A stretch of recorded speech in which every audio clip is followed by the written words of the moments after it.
Morena everyone. This annual monitoring report I'm presenting to you today represents Council's results for the 9 months ended 31st of March 2019. Council's accounting result after 9 months is a surplus of $43.2 million, which is $4.9 million unfavourable against our forecasted year-to-date surplus of $48.1 million. The annual accounting result shows an annual forecast result of $68.8 million. This is a forecast deficit of $7.5 million against the annual budget of $76.3 million. The key driver for this reduced forecast surplus continues to be the deferral of capital revenue subsidies associated with the deferred capital projects as discussed previously. Council's balancing the book results, which is measuring Council's everyday revenue and everyday costs. The updated forecast is still close to being break-even. This result is $10.1 million favourable against Council's annual budget deficit of $9.4 million. This year-end forecast is a movement of $9 million from the current result of that $9.5 million. Some of the key areas of spend that will be completed over the next 3 months left in the financial year include our seismic work, bridge maintenance, potential spend in legal fees for things like appeals on our valuations, and consulting work. The budget in the last 3 months also includes things like our year-end provisions, such as our weather tight, our legal liabilities, and our landfill provision. There are no new emerging issues this month that staff believe will impact this year's final result. And in terms of our Treasury, Council still remains fully compliant within our policy. Our net debt continues to be favourable against our budget, and for March we are $138 million lower than Council's annual budget. I'll take the rest of the report as read, and I'm happy to take any questions.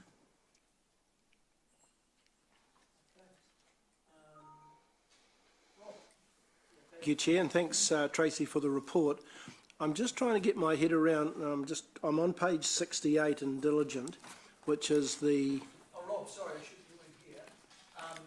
We think that the problem, if you, and it's not the right time for you to do it now, but just update your, or resync your Diligent, and it should keep the page number. Oh, okay, all right. All right, I'm on the. I'm on it. Well, if somebody else has got questions, I'll do that now. What paragraph do you want to? I'm on. Look, I'm happy to leave my questions and let someone out, and then I'll come back in afterwards. It's only a page out. It's usually only a page out. It's not yeah, it's not too far apart. Look, I'll do the resync and I'll come back in. I think Mark's just said that the resync doesn't. This is the council. It's attachment 1, council for the 9 months ended, and it's got the revenue, starts with everyday revenue, everyday expenses. And I'm just trying to get, and I guess there is a very simple answer to this, but it doesn't stick out to me. When you get down to everyday surplus deficit, halfway down that page, it shows that the year-to-date forecast was a 3.6 million forecasted surplus, and yet and that's for 9 months, and yet the annual budget deficit, two columns over, is 9.4 million. I just can't quite fathom out how we budgeted to be 3.6 million ahead after 9 months, and then we're going to be $9 million, $9.4 million behind after 12 months. Yes, so that's why I sort of referred to, and as far as the spend that happens in the next 3 months, so it's always, the last 3 months of the year is always obviously got quite high costs, and like I mentioned the year-end provisions that we have, so that's all budgeted in, so that's obviously taken into consideration for the forecast. What we don't know is obviously things like the revenue that comes in that are above budget and things like that, that will also affect it. So there is, the end of the year is always heavily loaded as far as costs are concerned. But it's $12 million difference, is that? No, sorry, I mean, I know we've readjusted the figures. Sorry, but Councillor Rob, you're looking at the budget where our annual forecast is to be break even at 672. So it's only a shift of $3 million from our year-to-date forecast. So if you look at column 2, a year-to-date forecast of 3.6. Surplus. And then if you look at the second to last column, that's where we think we'll end up. at a surplus of 672,000. The 9.4 you referred to But was our the annual original approved budget. budget is 9.6 million deficit. 9.4 you're talking No, about? sorry, 9.4, sorry, yeah. That's right. That's how we were when we started the year. But as we've tracked all the Okay, different okay, so adjustments the through the year, forecast now is the so we're currently amendments. saying that we're going to be coming in at 672, 72. which is $10 million more So favourable so than the our difference budget. then is about 3 million. Yeah, that's right. Okay, all right. Okay, okay, and let me just find the other questions now. Goodness me, hang on to questions.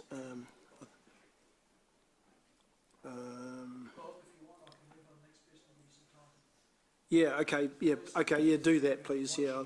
I'm just struggling with diligent, okay. Yeah, no, look, I'll come back, yeah, thanks.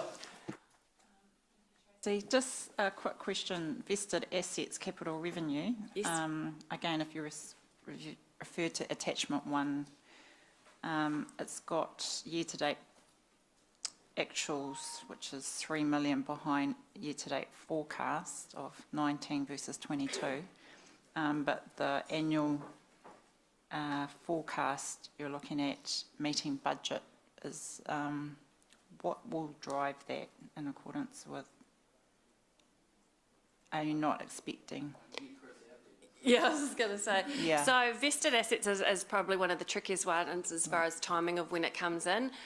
We don't know what that looks like, and unfortunately we are just waiting for the developers and things like that happen. Okay. So I don't change. That's one of the things that I don't change as far as forecasting as timing. Some months it's a huge, we get a huge amount come in. Other months we don't get anything at all. It's just one of those. It's one of those hard topics as far as timing what it is. We could meet budget and we could not meet budget. Okay. Unfortunately, it's just it's one of the Okay, so hardest it's just the areas nature of that It's just line. the nature of Yep. the type of And there's a number of project that it variables is. associated with that, so it's like we try and track it, but it's just too Yeah. many things need to happen. Right, yeah. Yeah, Okay, thank you. basically.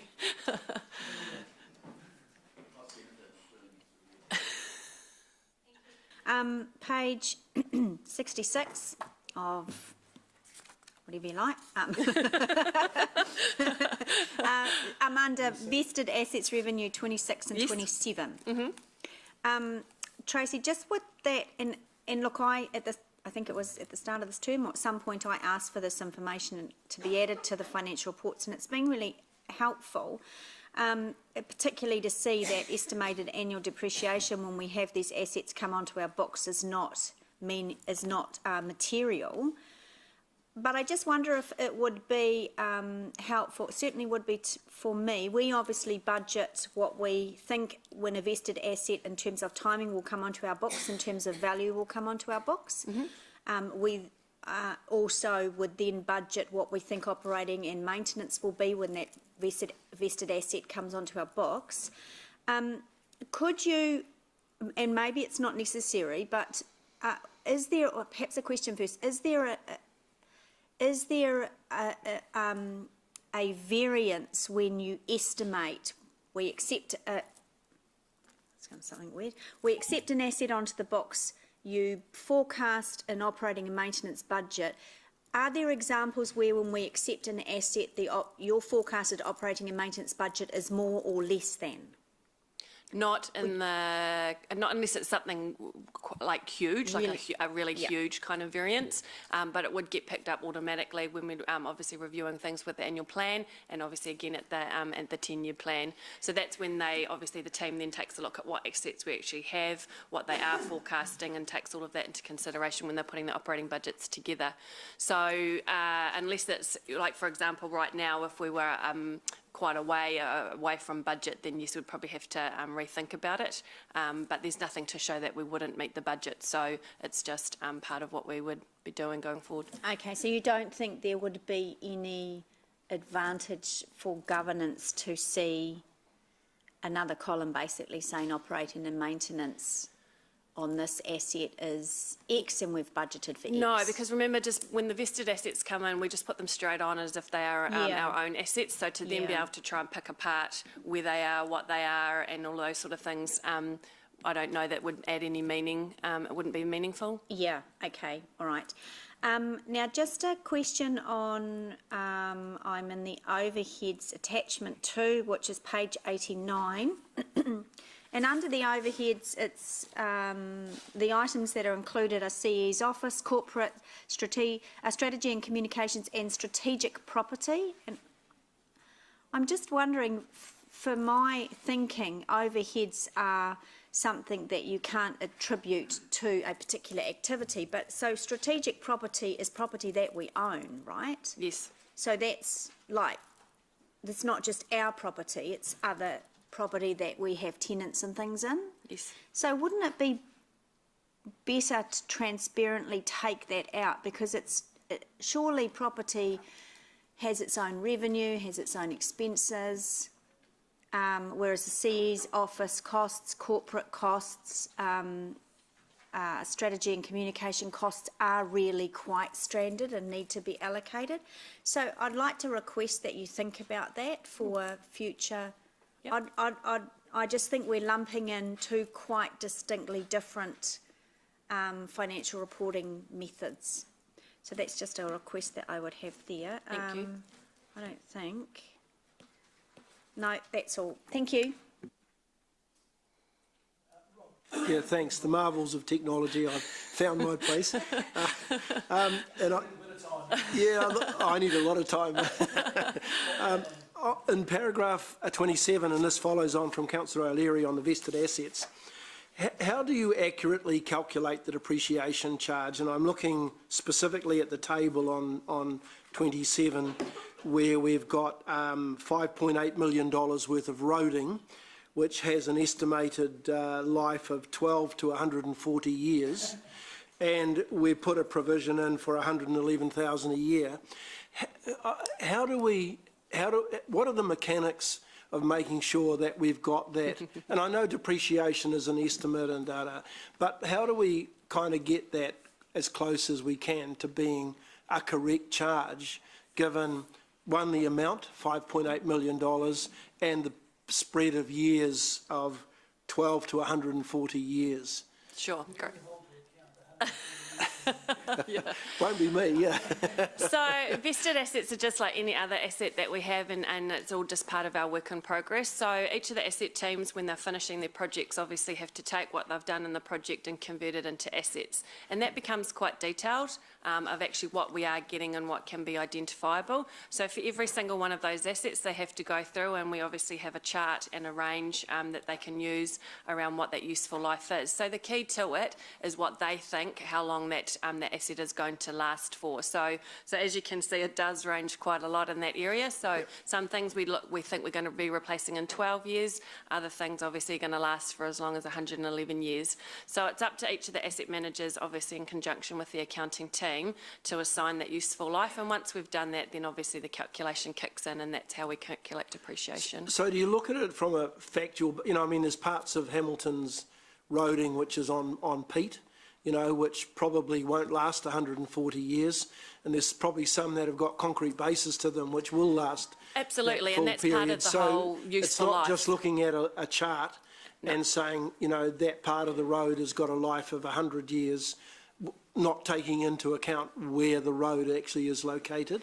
Yeah, and that's a great point, and that's exactly what happens. Historically, where I've worked before, it's actually been the accountants that have signed the useful lives and said it's a building, and so it's going to have this life, and we're done. Whereas here, it actually is done by the asset managers and the people that are going to own it and look after it in the future. Yep. So they do realistically look at something, and that's why everyone is slightly different. So if you ask me to pull up the useful life of all the roads, I can guarantee that they're not all going to be all 50 years or 30 years or whatever it is, because like you've just pointed out, they're different in different parts. So it's practically, and the whole reason obviously is to be as practical as they can for when it is going to be replaced, which then goes into our, infrastructure plans when we're going to replace it from that perspective, all of our maintenance around it and things like that. So that's why the asset plans are quite detailed and have all of that information in it.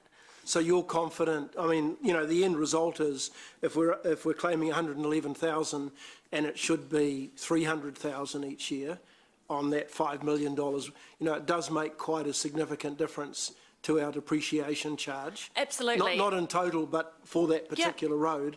And it sometimes means, like we had with the lights at Seddon Park, that we have to replace those in half the life that we originally estimated that they would have otherwise had. Yeah, that's right. So one of the things we also do every year is obviously ask our asset managers to relook at the assets, what they have, and impair them, what we call impairment. Yep, we do that piece of work. Yep. The other area that gets picked up to change what the useful life is when we do revaluations. So one of the things, as you would have seen with the waters revaluation, is it ended up costing us a lot more than what we'd budgeted for. A lot of that was extending some of the lives of the assets that we currently had. So we had quite a few that had got back to zero because, obviously when they were put in originally, we've now extended it because they are still in use and still useful to us. We don't need to replace them. Depreciation got extended, hence we ended up with an extra depreciation cost. So that's just another way that the useful life in the 3-year cycle gets re-reviewed as well. So. Okay, thank you for that. And my other question is, there's a calculation method used by LGFA for calculating council's solvency and our debt to income ratio. We don't put that in these reports now. We used to put it in. Is there a reason for that? And is there a reason for that? And two, would it be useful to have it in the report, given that, we're moving down a pathway in the next 2 to 4 years of quite significant debt? Councillor Robb, if you don't mind, Tracy. Sure. Look, we'll take that question away and just revisit those and see if it adds any value to the conversation. Yep. Okay. And that's really my question. Does it add value? Yeah. And would it be useful to bring in now, given that, our debt's going to go up from 300 million to 750 in the next sort of 4 years? And, it may be something that we may wish to want to monitor on a more regular basis than we might have in the past. Yeah, the local government measurements there, but in terms of LGFA, we've aligned with them in terms of a number of our metrics, but we'll take that away and we'll come back. Okay, thank you. Mr. Chair, look, I just have a couple of questions to transport on, and it's page 87 where the comments are on, and one of them is 3 quarters down. Due to late advice by Kiwi Rail, work on Te Kowhai level crossing was unbudgeted. So we didn't know about that, or there had to be something done? So if I can through the chair, so in terms of the Kiwi Rail, those are, we don't know about those. And so when they do come in, we take the opportunity to complete that renewal. And so I think that at a previous Finance Committee meeting, I thought it may have been the Western Rail Trail and Kahikatea Drive, but it was actually the Te Kowhai rail improvement. So we've put that in there. And that is what we're working with Kiwi Rail, just to try and understand where those crossing improvements are being completed so we can know about them. Okay, thank you. And the other one is just a couple down, is the recognition that the budget of sending unpaid parking infringements to court. Can you just explain that a bit more? Recognition, well, further down from what I just asked, other costs, annual forecast is 450,000 unfavourable. So, and that's got to do with the parking infringements. Could somebody just explain that to me? What that means? So that's the question that pops up all the time around our costs of us sending the infringements that are not paid to the Ministry of Justice to get payment, and so there are costs associated with that. Of course. How high is the chance that we get some of that cost back? And yeah, so okay. it's. So Jason's just told me that we get approximately $100,000 per month back from the Ministry of Justice when we do send the. But we don't know funds what through. that's in comparison with what we're sending, a percentage of what we're sending there. Percentage, I don't know the detail, but that's something that we can actually provide more information that would on be if it's great. needed. Thank you so much. That's it.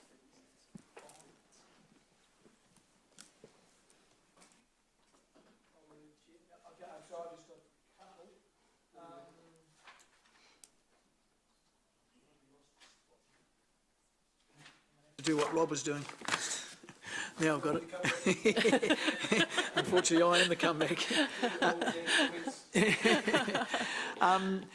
Our statement of comprehensive revenue and expense, which is on page 93 of the latest iteration of the report, in your annual approved budget figure, we're forecasting, not forecasting, beg your pardon, it's budgeting $76 million surplus for this year.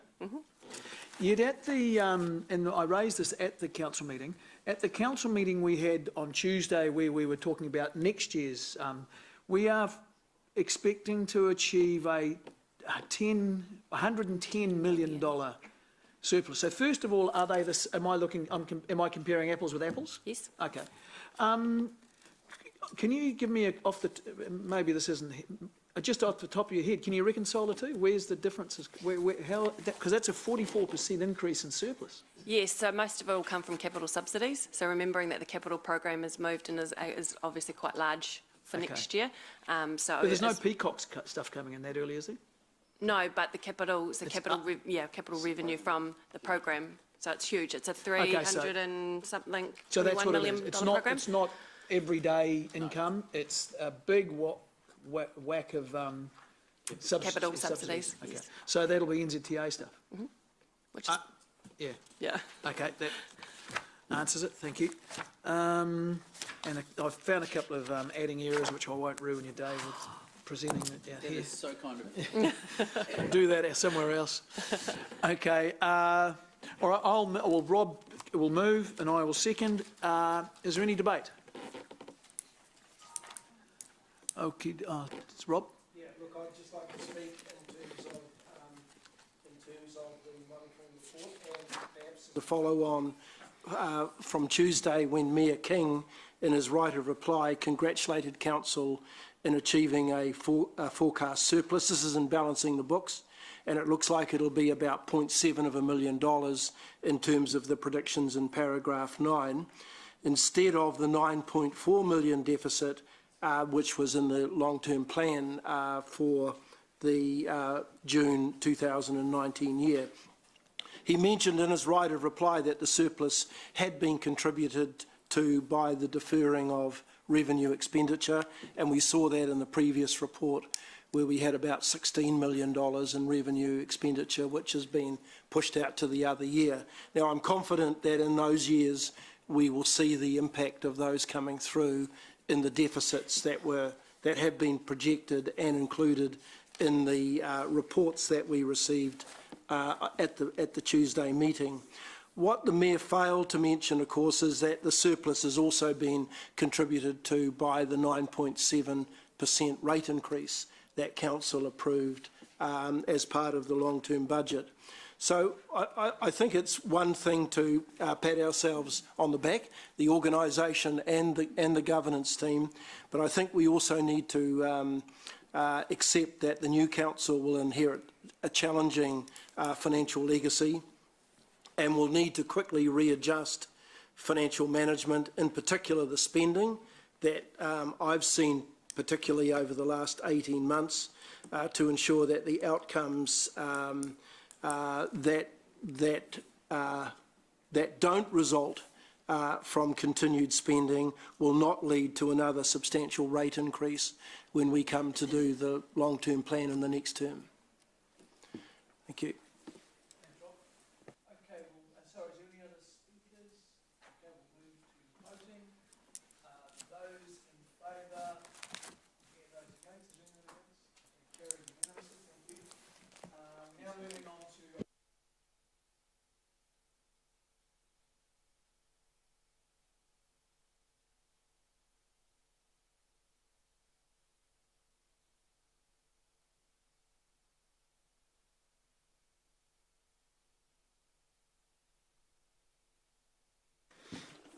Remember that song, 99 Luft Balloons? No, I don't know.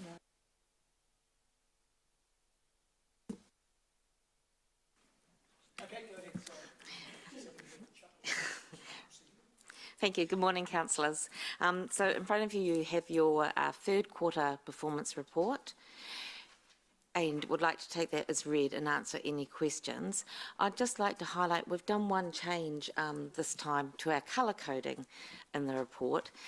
This is a report for the quarter, and we're trying to give you an indication of the information we know at this point in time. So we've actually added a blue coding into our colour coding, which indicates where we don't have any updated data on some of those measures, and therefore we've just tried to highlight that for you. It might create a bit of confusion. If it does, we're happy to take the blue colouring out in the future and go back just to the red, orange, green and black. I'm happy to take any questions.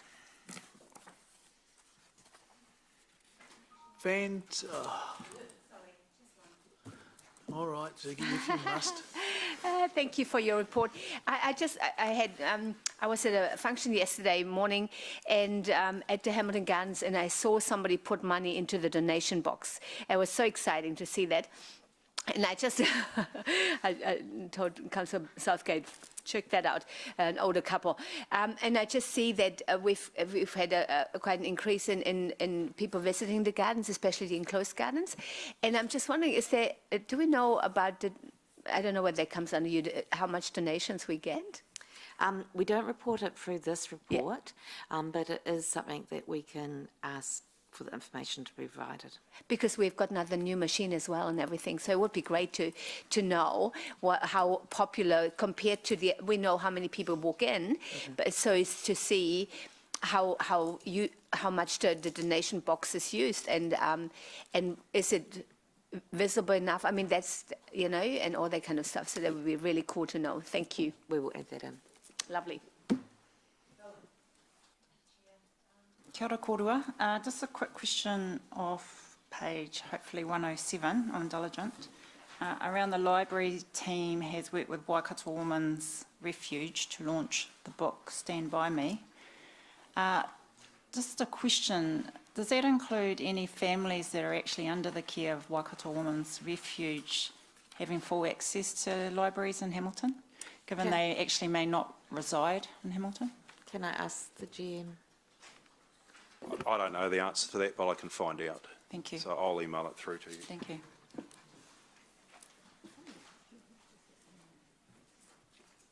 Any further questions? All right, I'll move that the report be hang on, better read what it says. Just that the report be received. Do I have a seconder? Leo. Okay, is there any debate? Okie dokie, we'll go to the vote. Those in favour, those against, carried unanimously. Thank you.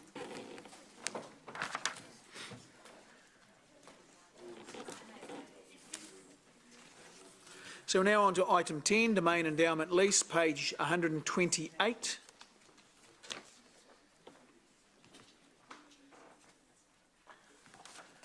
I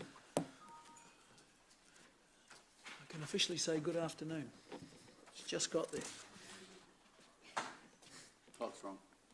No, it's not. Why doesn't that surprise me?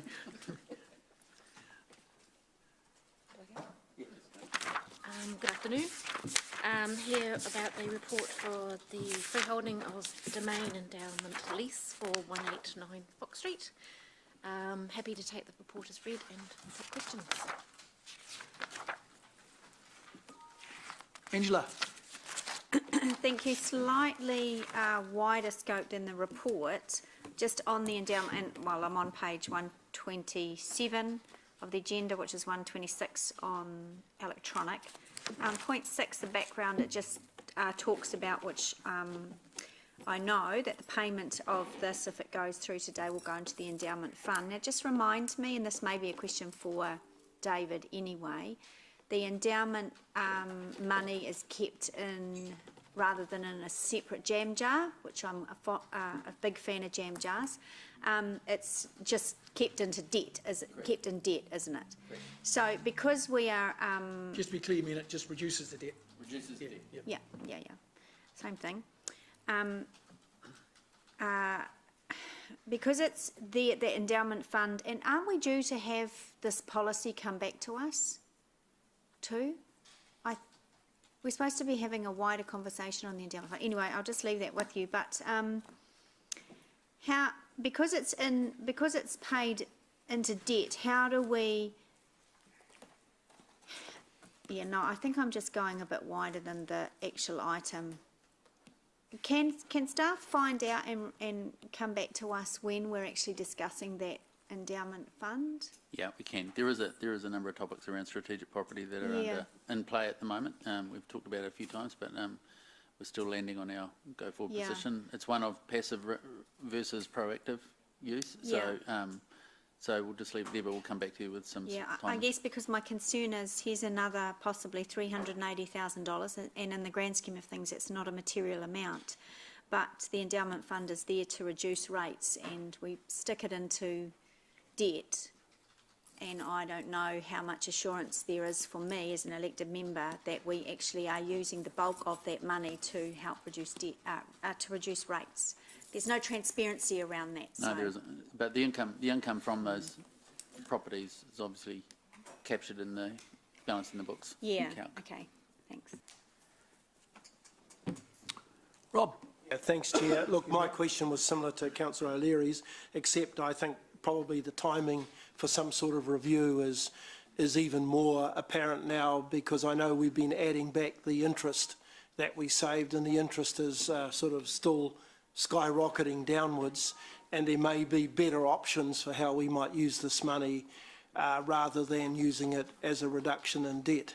You mean interest rates, Rob? Yeah, interest rates are dropping, so when we do that journal entry at the end of the year, which brings the revenue back as being a return on the endowment funds, it'll be continually reducing, whereas it might have been better to have left it where it is, in lease or in property, where we might be getting a much better return than maybe the 2% that we're saving in terms of our debt. But my other question too is, and it may be one that can't be answered today, given that this is residential land, do we pay GST on the payment? When we received the 380,000, do we pay GST back to the Inland Revenue? Yes, we do.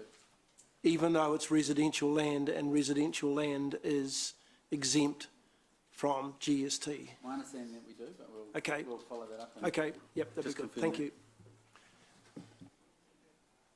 Just on that one, presumably if we pay GST, the purchaser will pay GST to us. Is that right? Can't go one way.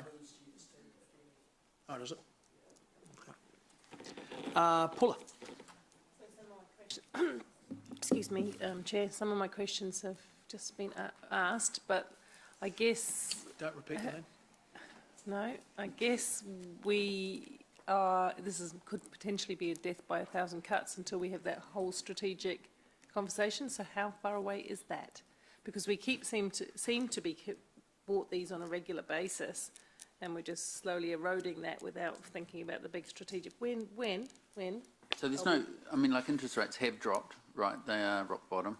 I mean, we know the OCR dropped another 0.25 the other day, but in terms of, Council has taken a passive approach to this, and the comments that Councillor Rob talked about is, when are we going to review as to do we get proactive about getting higher income returns? So, so the answer of when is, we'll come back to you. We need to understand what needs to be considered and to come back with a thoughtful recommendation.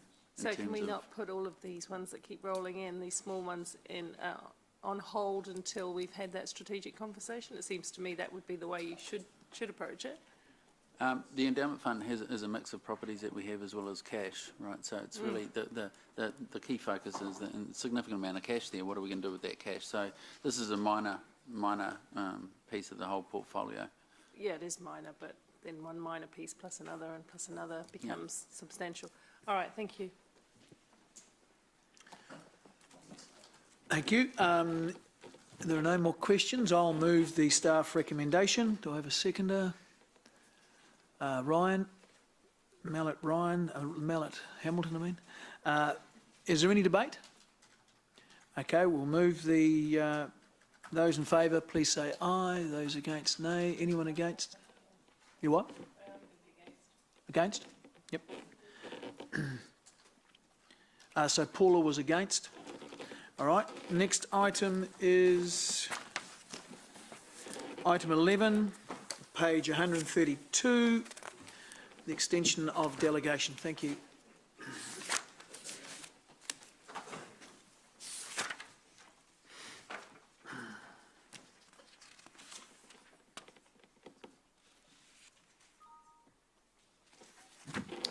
Hello, Paul. Good morning.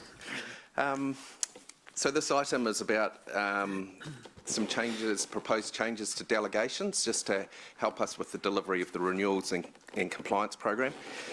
Just before I start, a little bit of a formatting issue. If you're confused about paragraph 2 and that bullet point for around closed landfill, that should actually be sitting as a bullet point in paragraph 9. So if, like I was confused when I was rereading this, that's why. During the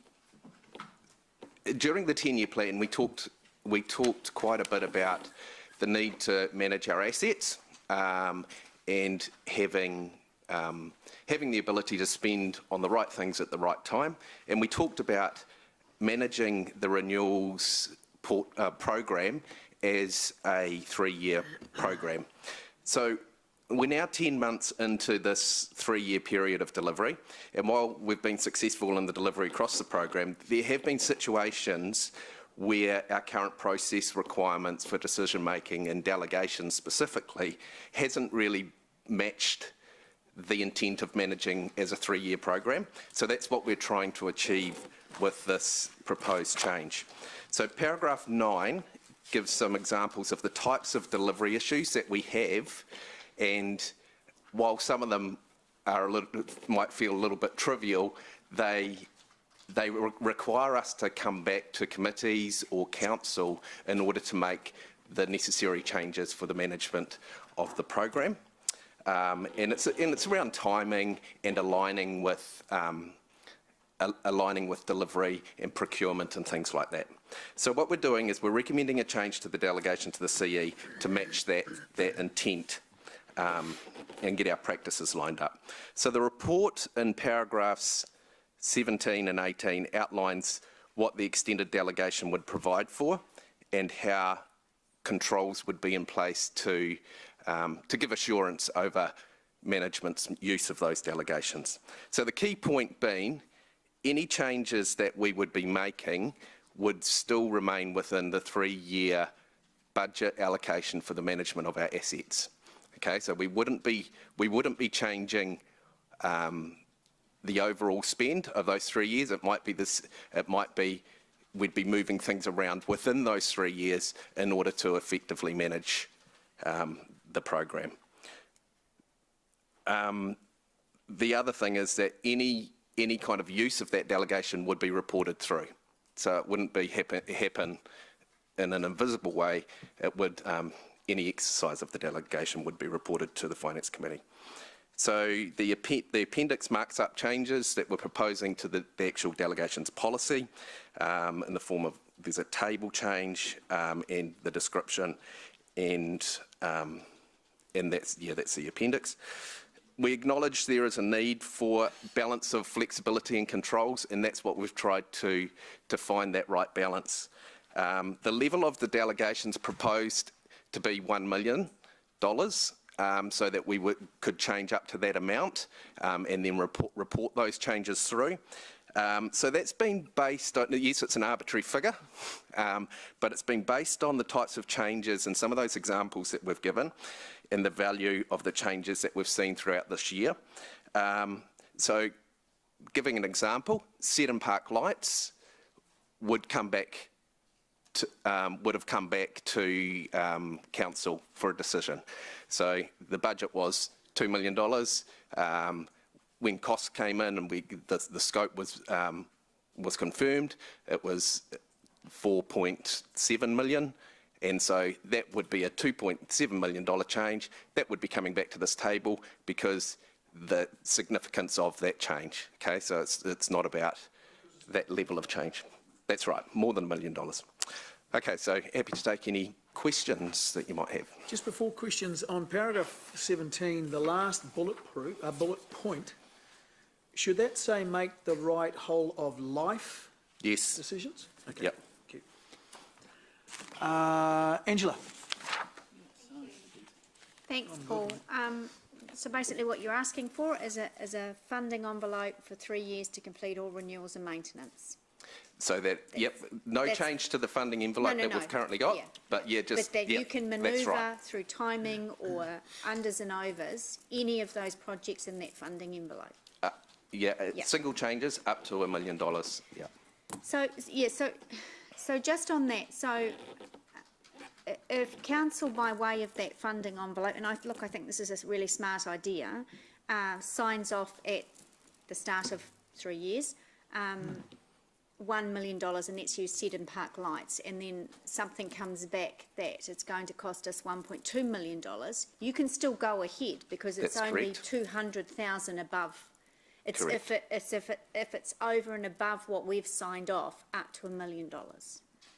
That's right, correct, isn't it? yep. Yeah, okay. All right, so, and I mean this with the greatest respect to all elected members, because I could, Just be I careful, could fall everyone. into this as well. What assurances can you give us that you won't, with a funding envelope, come under pressure from political members to push their projects? Because that's a reality, and it may be as simple as, I'll use myself as an example, me saying, why aren't we, what's happening with Baverstock upgrade? You know, I told these people it was going to be done, and you've made a decision that for whatever reason, timing or financial, it's going to be pushed out, not 1 year in the 3 years, but 3 years. How are you going to honestly manage that political pressure? I'm going to send you to Chris. Yeah, yeah. The only delegation that this applies to is our renewals and compliance program. That's right. So it Yes. doesn't Yeah. comply with our Yeah. apply to transport improvement or anything. Yeah. So it's just in that renewals and compliance space. Yeah. So look, we are very focused as a team in looking at the needs and the asset management needs and condition assessment and all of those things. So I think it's an area, I can't say it would be no political pressure in that area, but it's in a real operational area of council. And, you know, one of the checks that we knew that you'd want to see is that we didn't put all our money into one activity of council. So you'll see a specific note in the amendment to the delegation that deals with that, that we will have a focus on making sure that the renewals and compliance is properly spread across all of our assets, so we don't start looking after other assets more than other assets. So I think the checks and balances are there for you to see what we're doing, but it'll be a very technical type discussion, which is why we've asked just for that program. Okay. All right. And in terms of reporting on this, the report talks about when things are done, when you've made a decision, either budget or timing, that you will report back after, which is important because if we're giving you delegated authority, you don't want to come to us beforehand so us politicians can get into the kitchen. Yep. Although some of us sometimes like being in the kitchen. But so how often, how frequently will you be reporting on that funding envelope? Yeah, so it would be a change that we'd have to make to the, I would see it as a capital monitoring report. So as part of that report, which was discussed earlier, we would have, where have we been exercising this delegation on what things and what changes from what activities to. So we would make the change to that report, which comes to Finance Committee on a regular basis. So it's whether or not it comes every time or if it comes 3 months, that's still, I mean, we could. Okay, but it would be a separate report now. This is renewals, what is it, renewals and compliance. Yeah.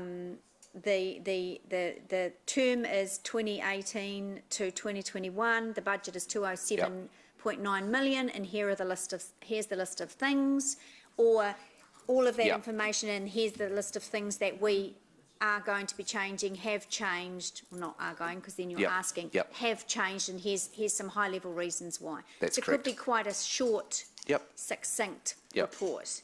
Yes. Okay, all right. And sorry, through the chair, and bear in mind, we don't bring that with any of our delegations at the moment. You don't. This is a new thing just for disclosure of the trust, if you like, in terms of increasing the level of delegations around renewals. Yeah, because, I mean, elected members do come under pressure, and I used the wrong example using Baverstock Road because it is CapEx, but elected members can come under pressure, like from Friends of the Museum, for example, because of the roof, and that's maintenance, right? So, so just one other question. On page 133, under 17, recommended approach, the second bullet point, reallocate underspending of funding provision to new identified renewal priorities. So that can be something that the CE or someone has noticed there's some part of a building falling over, or it's a bit of a safety hazard, it needs to be fixed. That can be up to $1 million. Can't it? Correct. Well, depending what it is, but under delegated authority. How will you prioritise those identified renewals if you've got some money to play with? Is it as and when? Basically on what is the impact of the performance for that asset. So if after a heavy rain event, all of a sudden we get a leak develop in one of our buildings, we're going to be dealing with that pretty quickly. Because the non-performance of that roof means things are getting wet, and we've just got to deal with it. That's what we do in our own house. That would become a priority above, the new fridge. So we would have the discussion across council. So what we do have is a number of senior managers involved in a cross-council group that is looking at these relative priorities and saying, yes, okay, that is of a higher priority. So it is a call, but it will be based on the impact on the community, Okay, and this year, are you taking into it, so the 2018-19, so you're taking in 1st of July last year, so we've sort of started. Is that what that's the 3 years, isn't it? 2018-19, 1st of July last year till 2021. Yep, so the years 1 to 3 of the 10-year plan. And just one final question. There's often a thing in local government or actually in the private sector that if you've got budget, you need to spend it before the next financial year or you won't get it the following year. Given that all of this is now not going to directly be itemised, I mean, it is on your, in each different unit, but there is going to be flexibility in the ability for someone to say, well, I need this fixed, or let's do this. What comes first, spending the or returning a savings, because $207.9 million is the bucket of money you'll have to achieve all of these. What takes precedence, I guess? So value takes precedence. So it's a mixture of what are the benefits that we're going to be getting from spending that money and the cost associated. So to date, we haven't delivered at a portfolio or at a whole of program level. We haven't delivered any bottom line savings out of that program because we've had other things that have had to come in that have been broken, or we've had costs that might have been over, for instance, Seddon Park lights. Okay, so we will always be prioritising the need, and if there's savings that come out of it, I'm sure that will be that'll be taken, but it won't be a driving the primary factor for this program. The primary factor is looking after our assets. Yeah, and if I can also add to that, we know through the last 10-year plan that one of our guiding financial principles was to look after the assets that we had. We know we had a bit of a a lapse in doing that, and we're in catch-up mode. So I think the next 3 years is there are a lot of opportunities to spend the budget. Yeah, okay, thank you. Ryan? Thanks. Just following on from some of those questions, Paul. So is the current delegation set at 500,000? The current delegation is 500,000 of bringing forward. So there isn't a current delegation for pushing or moving budget in the opposite direction. So it's a one-way delegation at this point. And there's also an aggregate cap on that 500,000 delegation because it's in the context of all capital. I'm off the top. What does it say in there? 500,000. Oh, does it? Yeah, sorry. And there's a cap after a certain point. I can't remember quite what it is. It has to be. You can't bring forward more than that on an aggregate basis. Okay, thanks. So just also in that table that shows the current delegations, am I right that CE has the ability to purchase up to $3 million worth of land under delegation? Yeah. It's a delegation, so only if the budget is in the 10-year plan and it was a planned project. It's a bit like the contracts, the funding's there. As long as the funding is there, the CEO's got delegation to award contracts up to $3 million, but it comes to full council through the committee if it's over $3 million. So same for the land. If the land is budgeted and under $3 million, CEO can sign it off. If it's budgeted and $4 million, it's got to come here. If there's no funding, it comes here. Right, thank you. Thank you. Thank you. Just one question. We're not talking about a rolling 3 years, are we? No. Because we're talking about the first 3 years of a 10-year plan, which always gets refreshed every 3 years. So that's correct. That's the, okay. Right. Thank you. All right. Are there any more questions? Okay.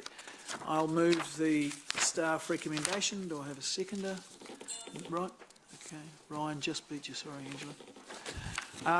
Okay, any debate? Yeah. Angela? It's such a great idea. Why didn't we think of this before? It really is quite a simple idea, and so whoever came up with it, probably you all did. It's brilliant. Congratulations. Thank you. I think it'll allow you, as the report clearly says, to be nimble, to be able to respond quicker to looking after the things that we have, which is really important. So well done. Okay. Any further debate? Oh, Rob, beg your pardon. Thanks, Chair. Look, I support this also. I believe that the level of reporting that we've had since the LTP was signed off last year gives me a high degree of confidence. This is the level of reporting that we're getting around the capital program.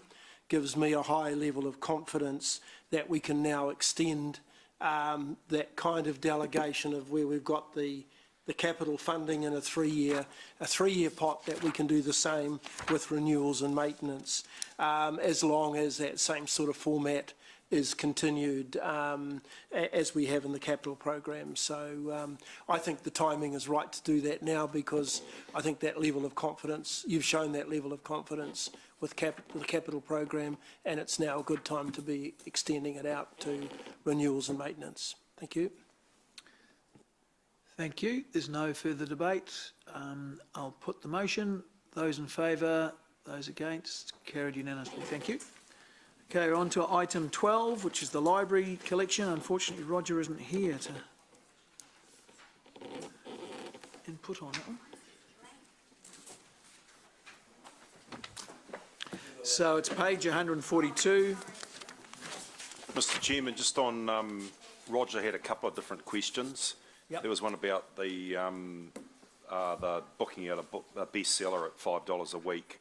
I'll get staff to contact him just about the detail of that. Was that not accurate? I think he just, I couldn't quite glean whether he was completely informed about what we do and don't do, so I just thought that would be quite useful to have. We'll get Rebecca to have a chat to him about that. Yeah, and obviously his second point is what we're discussing now. Okay, thank you. Thanks, Lance. Howdy, shoot. Tēnā koutua, e tēnei ahi ahi. Chair Gary, councillors, mangai Māori. Ko Stephen Penrusco aho. I'm the Kōrero Content Manager at Hamilton City Libraries. I'm joined by Rebecca Whitehead, the Libraries Director. We would like to present the paper today as read, but I would just like to highlight some key points for you. Hamilton City Libraries outsources 70% of our content purchasing through this contract. This includes the selection, supply and shelf-ready services. This model offers us the best value for our investment at this time.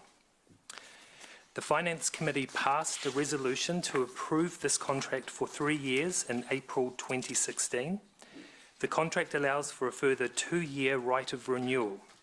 However, the total value of the contract, including the right of renewal, will exceed the CEO's delegated authority, which is why we are seeking approval from the committee today.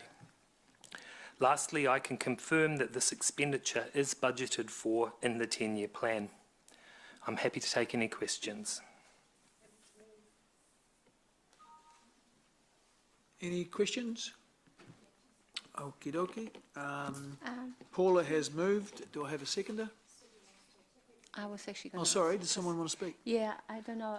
Yeah, How did you get I'm over up there. Okay. I don't know. I don't know how that happened. Somehow it jumped around. Okay, go ahead, second. Thank you. Just one quick question. I just worked out for the 3 years that it was around 700,000 a year. Is that right? Correct. And now we've gone up to 1.5 million, just which is more than the 1.4. You know. So can I just ask why? That is because it's up to 70% of the budget. The budget's 1.1 million. So, yeah, it's 1,500. Oh. So the contract is for up to a percentage of the total budget, and with the budget increases slightly each year, which has increased the value of the total amount spent through the contract. For the next 2 years, it'll be 750,000 per year for each year, which is slightly more than the first 3 years. Okay. But not significantly more. Oh, it's not massive. I just want to know. Thank you so much. Okie dokie. Sorry, did we have someone had already? Do you want to speak, or you? So Paula's moved. James has seconded. Okay, thank you. Is there any debate? All right, we'll move the recommendation. Those in favour, those against. Is anyone against? Okay, it's carried unanimously. Thank you. Ngā mihi nui.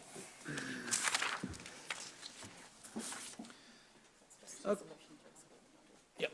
Okay, we now need to resolve to exclude the public. I'll move. Rob seconded. Those in favour, those against, carried. Thank you very much.